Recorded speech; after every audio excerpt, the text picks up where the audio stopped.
So this is a little presentation of a project I did a while ago, last year, just after we came out of lockdown in South Africa.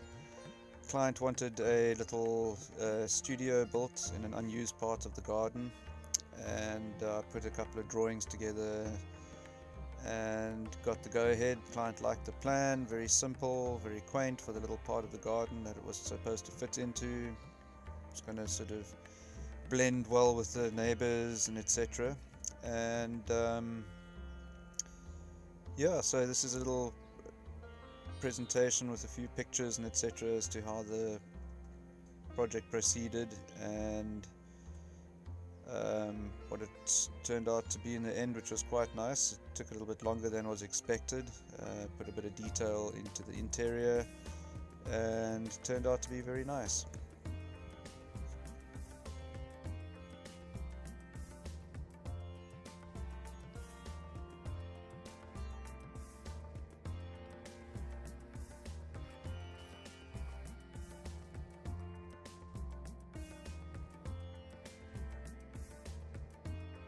So this is the area.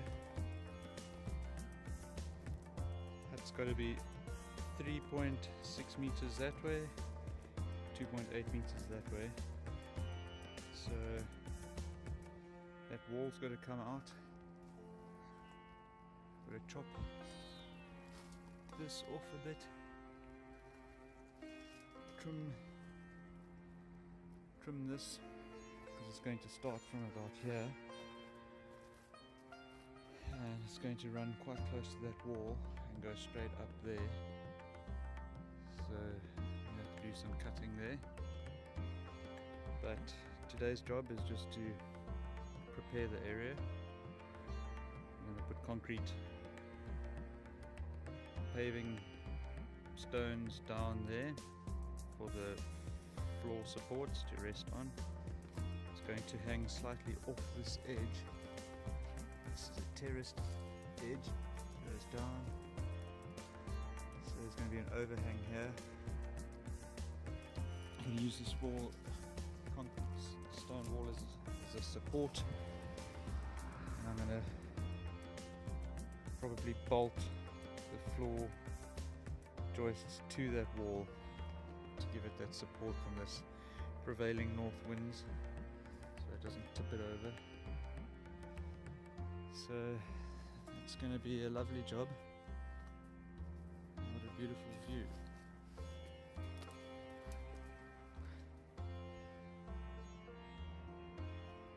Lovely day in Hoek Hut. 19th of July 2020. The ground was relatively hard with gravel, but it needed foundations to put the floor beams down onto, so we got a couple of those, laid them down, leveled things out, and didn't go too badly. It was pretty straightforward.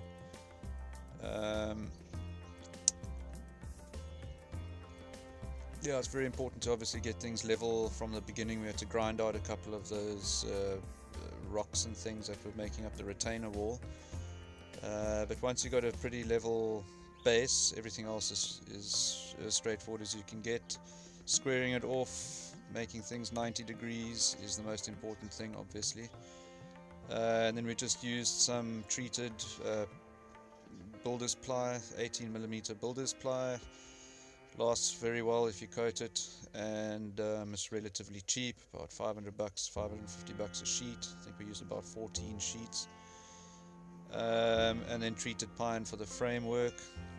The limited space required that we had to build the floor first and then the walls, and assemble the walls one at a time. It was quite tricky, but being the limited space, it was the only way to do it. And we had to paint the walls, paint the outside of the walls as we erected them, or before we erected them. As you can see there, the wall is built and then it's going to have to be painted, because there was no access between the bushes and the outside of the building once it was up. And a couple of coats of some decent paint. Cape Town's quite brutal with its salty air, so we had to make sure that the things were well coated. That's the first wall that goes up, supported and screwed down into the bottom with some decent long anchor screws and supported up. Luckily that time of the year the wind wasn't too bad. It did pick up towards the end. Rainy season in Cape Town. Luckily the wood is relatively waterproof, or can handle getting wet and dried. It's the front wall getting a coat of paint. That's how it basically gets fastened together. It's pretty strong once it's all boxed in. Pretty strong. It's a very lightweight frame. We didn't clad the inside at all. Window frame going on there. Very basic, but very strong. It's not much noise up there on the hill, so the clients weren't too concerned with soundproofing or insulating. There's a lot of shade there with the trees when they grow back after being chopped down, so it's not too bad in the summer, and it's relatively warm in the winter. That's the front wall going up. Lovely view. That's Hoek in the Cape Town area, Western Cape of South Africa.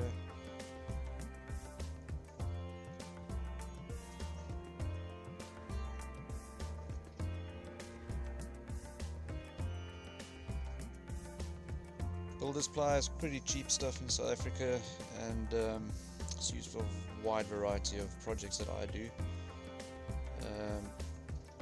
Our options were cement boards, which the client didn't like the idea of, and these boards actually worked out very well with the paint technique that we did at the end. Actually worked out very, very nicely with a bit of this sort of stressed patina vibe.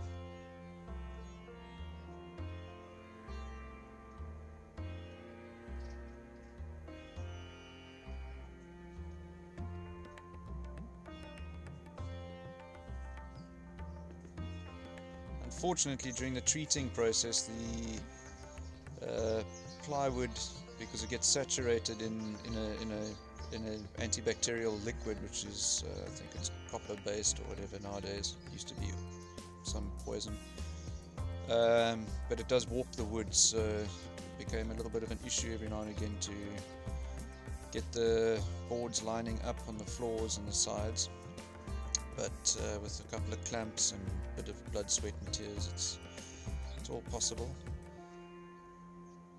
Roof sheeting, unfortunately at the coast, even galvanized sheets rust very, very quickly, so we had to make sure that we coated them pretty well, and obviously secured them on well enough for the very powerful winds that we get here. The doors were made out of the offcuts from the openings, or from the walls where we cut the doors out of. So we had the materials, just put a frame around it, turned them into stable doors so that they had the option of being half open and half closed, which worked out quite well. Roof beams and fascia getting a bit of an undercoat, lovely pink. Luckily that got overcoated with a nice dark green. Far better color scheme for the eyes, and roof sheets had to get a couple of coats on. They won't last very long, couple of years, you've got to replace them, but you can slow that down with paint. Just the coast is brutal with rust. Everything rusts here, and it rusts pretty quickly. Other alternatives obviously to use cement roof, corrugated cement roof. There are plastic options, but they warp with time. But anyway, it's relatively inexpensive. The window frame the client bought pre-made, or the window itself, that was just fitted into the frame, sealed in. Doors were made up, installed with some nice stainless steel hinges.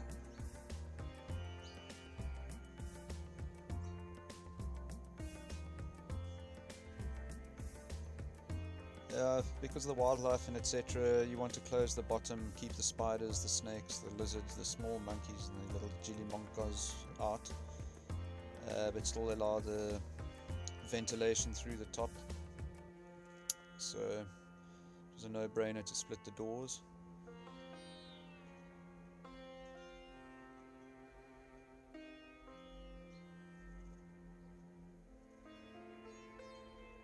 There's a bit of a conflict of interest with the color scheme, so the roof beams were painted white, but too white for the theme. Anyway, it was rectified in the future.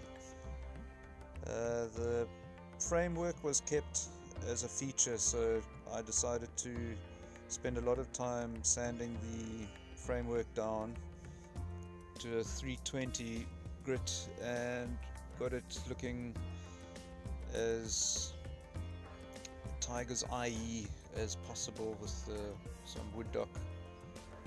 Came out looking really nice for rough timber. It's just pine, but it does the job.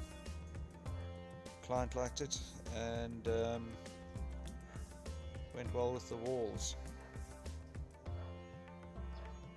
Usually you would clad this, you'd put some insulation between those beams, clad it with a drywalling, but we really felt it wasn't necessary at the end of the day, which is why I went to a bit of effort to make them at least look a little bit more decent. Which it turned out quite nicely. The walls were just painted with the white paint and then sanded down, revealing the grain of the plywood. The client was very happy with that. Constructed a bit of a step to get up to the little studio. The client wanted a desk that could fold away due to the small size, just under 4 meters by about 3 meters it was. So we put a fold up little desk on there, and it works pretty well. Folds away for extra space so that her clients can wiggle around there with enough room. Put up a few shelves.